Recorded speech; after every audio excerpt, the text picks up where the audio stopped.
Every journey, including learning a new language, is made of small daily commutes. A good story accompanies us on these commutes, making the learning of English a rich and meaningful experience. Today's narrative is about the hidden beauty in routine, and it is also your chance to improve your English along the way. Over time, we run the risk of switching on autopilot and feeling like just an anonymous cog in the great machine of life. But what if the grand adventure we seek in distant lands is actually hidden right here, in the repetition of our daily commutes, just waiting to be seen? This is the story of Luke, a subway driver who felt like part of the machine he operated, and of how an unexpected stop in the darkness of a tunnel forced him to open his eyes and see the light of his true and extraordinary purpose. To Luke, the world was a straight, dark line, punctuated by bursts of light and sound. From his driver's cabin, his job was a robotic ballet, a series of mechanical and repetitive actions: open doors, close doors, announce the next station, repeat. He was an exemplary professional, moving thousands of people a day with a silent efficiency, but he felt invisible, just another piece in the vast and impersonal machinery of the city. While the train sped through the tunnels, Luke's mind traveled far away. He dreamed of deserts, of oceans, of mountains, any place that had a horizon. His real life was a tunnel, and he longed for a world of open landscapes and adventures that he considered real, far from the tracks that bound him to the same path, day after day. The passengers were just part of this moving blur. Every day in the same morning car, he saw the same figures through the mirror. A young student with a violin case, whose fingers practiced silent scales in the air.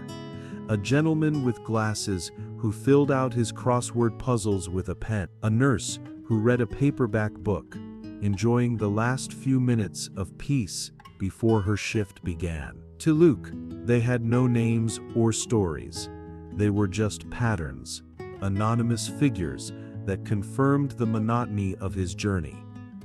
It was just another day, another trip, another tunnel. Luke was on his autopilot, perfectly synchronized with the machine, but then in the middle of the darkness between stations, the rhythm was broken. A metallic jolt, a long groan from the brakes, and a sudden, heavy silence. The train stopped. The main lights flickered twice and died, plunging the cars into an almost total darkness. A second later, the emergency lights came on, bathing the frightened faces of the passengers in a faint, ghostly glow. The familiar sound of the train had been replaced by a silence that no one there knew. A murmur of anxiety began to spread. Cell phone lights flickered on, hunting for a signal that didn't exist. The feeling of being trapped beneath New York City began to solidify, and in the front cabin, Luke heard that growing murmur.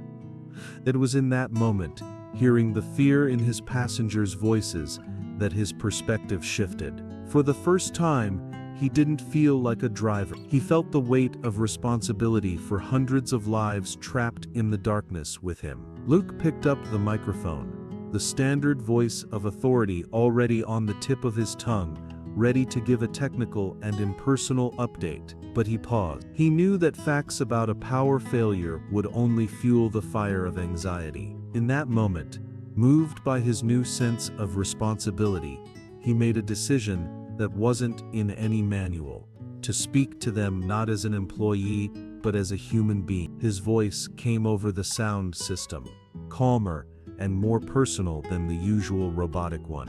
"Ladies and gentlemen, I know this situation is unsettling," he began, "but I also know that, in this car, we have a young musician who brings beauty to our day, even without playing. We have a gentleman whose wisdom fills the toughest crosswords, and we have a nurse on her way to care for others. We are in good hands." A different kind of quiet took over the car, The murmur of panic ceased. People looked around, recognizing the figures Luke had described, seeing them for the first time, not as strangers, but as neighbors. And in the silence of the tunnel, under the dim emergency light, a soft melody began to play. The violin's melody filled the car, transforming the metal prison into a temporary sanctuary of calm and human connection. The fear dissolved, replaced by a respectful silence. From his cabin, listening to the music and feeling the change in atmosphere,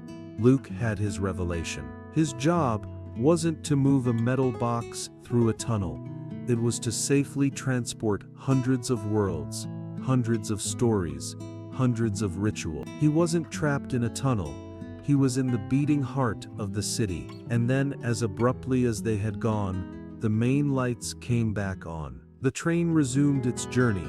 At the next station, as he opened the doors, something different happened. The passengers didn't rush out. Several of them, including the violin student and the crossword man, looked towards Luke's cabin and gave a small nod of thanks, a smile. For the first time, they were seeing him. The next day, Luke's routine was exactly the same. The train, the tracks, the tunnel. But the man in the cabin was completely different. He was no longer on autopilot. He looked at the faces in his car, not as an anonymous blur, but with curiosity and a new sense of purpose. He no longer dreamed of adventures in distant places. He had realized that every day he was already the silent conductor of a million stories, and that was the greatest adventure of all.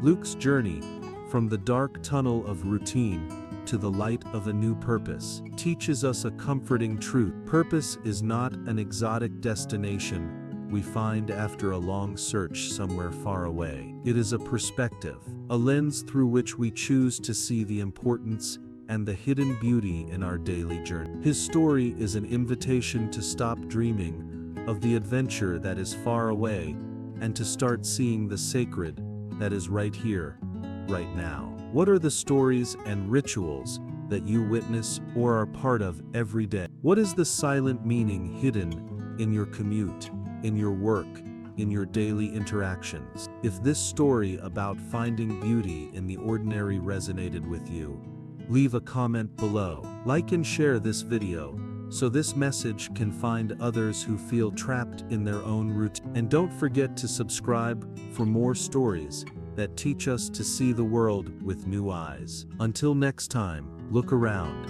Your adventure has already begun.